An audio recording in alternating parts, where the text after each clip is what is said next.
All right, so we're diving deep into Flamengo today. Ooh, sounds intense. It is, especially focusing on Gabigol. Ah, Gabigol, the man of the hour, or should we say the man of the drought. Exactly, that's where we're getting at. 14 games. Yeah.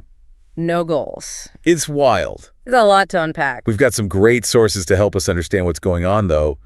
Coluna do Fla, Bolavit, Brazil. UOL Esport. Never forget UOL Esport. And, of course, our man on the inside, journalist Fred Gomes. Always got to have the inside scoop. Absolutely. So the big question here. Their question. Can Gabigol break this goal drought? Against Juventude. Yep, that's the match everyone's got their eyes on. And what a match it could be. You know, Flamengo fighting for that top 4 spot. Copa do Brasil final coming up, too. Oh, right. Against Atletico MG. Can't forget about that. So much happening right now. But honestly, Gabigol's form, that's the story everyone's talking about. It's true. You see it everywhere. You know, 14 matches is a long time. His last goal was all the way back on July 20th. Against Criciúma, remember that one? Vaguely. It's funny, though, Fred Gomes pointed out this actually matches his previous longest drought. Really? Yeah. Huh. But something about this one just feels different. It does, doesn't it? Like almost heavier somehow. Maybe it's the timing, you know? Yeah. Flamengo needs him now more than ever. Right, exactly. They've got Juventude on October 26th, and on paper, Yeah. it should be a good opportunity to get back on track. Why that? Juventude has the second worst away record in the Brasileirão. So you're thinking, easy pickings for Gabigol. You would think, but football's a funny game. That's for sure. So much more than what's on paper. Exactly. So let's look at what our sources are saying about the situation surrounding Flamengo. All right, let's dive in. So first off, Flamengo's juggling a lot right now. A lot on their plate. Yeah, the Juventude match is important, obviously. Got to secure that Brasileirão position. But the Copa do Brasil final is looming too. Looming large. And on top of all that, Coach Filipe Luís is having to shuffle the lineup a bit. Oh, right, because of those absences. De La Cruz especially. Big loss in midfield. Huge.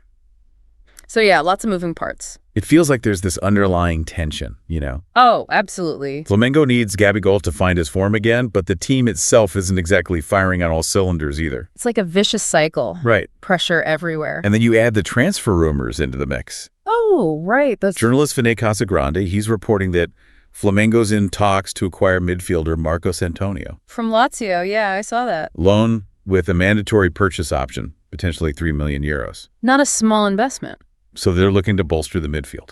which could indirectly help Gabigol. Right. Maybe take some of the pressure off him. But then Casagrande also mentioned European clubs sniffing around some of Flamengo's players. Yeah, there were those big offers being thrown around. Something like 90 million reus. That's gotta be tempting. That's a lot of money. It's a tricky situation, you know, It is. potentially losing key players, but also gaining significant funds to reinvest. So it's this financial tightrope they're walking. Absolutely. And in the midst of all this, Gabigol's stuck in this goal-scoring purgatory.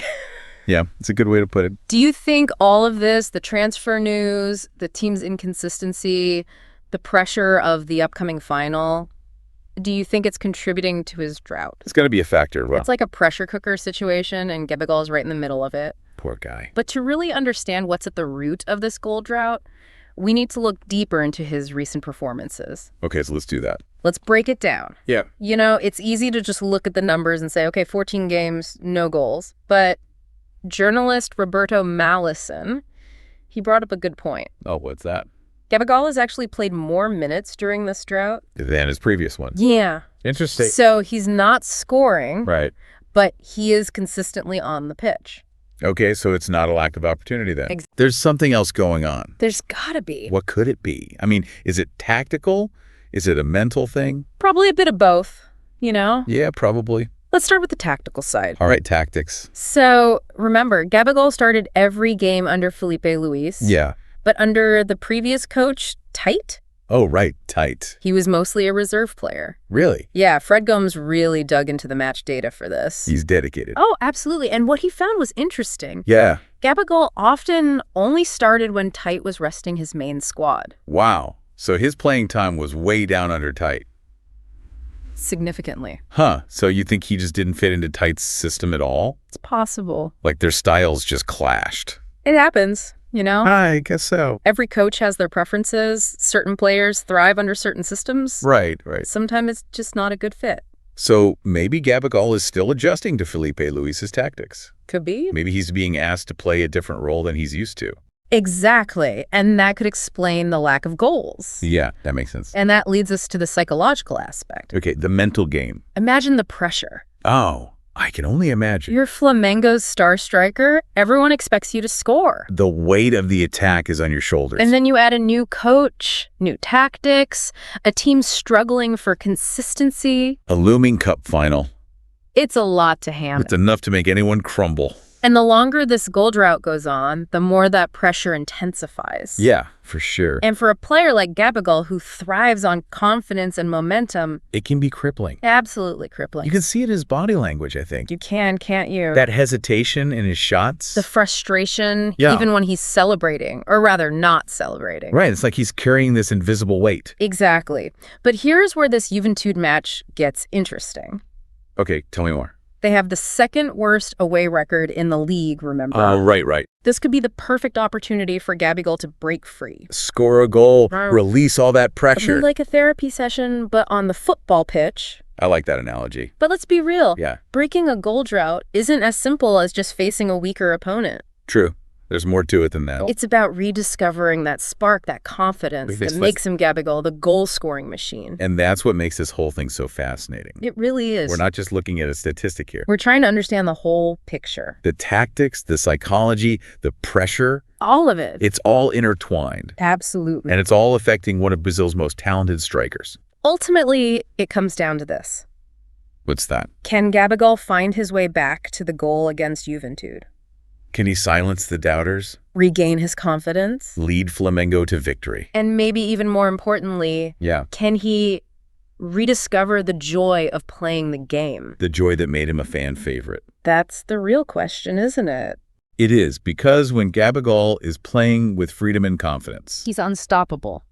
All right, so we've talked about the mental and tactical pressures surrounding Gabigol. We've covered a lot of ground. But now, let's look at the Juventude match specifically. Okay, game time. What tactical adjustments could we see from Filipe Luís to help Gabigol break this drought? Well, let's see. Well, one thing that jumps out from that Coluna do Fla analysis is Juventude's defense on the road. Not great. Not great. They've conceded a lot of goals away from home. Their organization can be a bit shaky. So maybe Filipe Luís will instruct Flamengo to press high, really try to force those errors. Yeah, exactly. Create those chances for Gabigol. Get him in dangerous areas. But it's not just about creating chances, right? Yeah. It's about the right kind of chances. You got it, Gabigol. He's at his best when he's making those runs in behind, getting on the end of those through balls. Those crosses, yeah. Exactly. Those are the moments where he shines. And that's where those creative players like Everton Ribeiro, Arrascaeta, Oh, they're crucial. they can unlock those defenses. With their vision, their passing, it's like magic sometimes. It's beautiful to watch when it all comes together. It really is. It's like a chain reaction. Oh, tell me about it. Midfield wins the ball. Ribeiro, Arrascaeta, they thread that killer pass. And then boom, Gabigol explodes into space. Finishes clinically. Goal, I can practically see it happening. Oh, hopefully we will see it happening, but we've talked a lot about the tactical side. What about the mental game?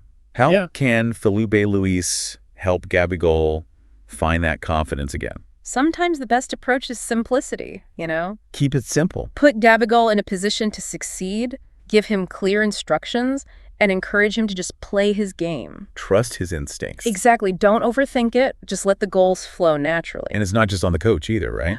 Oh, absolutely not. It's the whole team. Everyone rallying around him, providing that support, Encouragement, positive atmosphere. like a big footballing hug. Haha, something like that. Yeah. But seriously, having his teammates believe in him, that can make all the difference. Especially when a striker is going through a rough patch.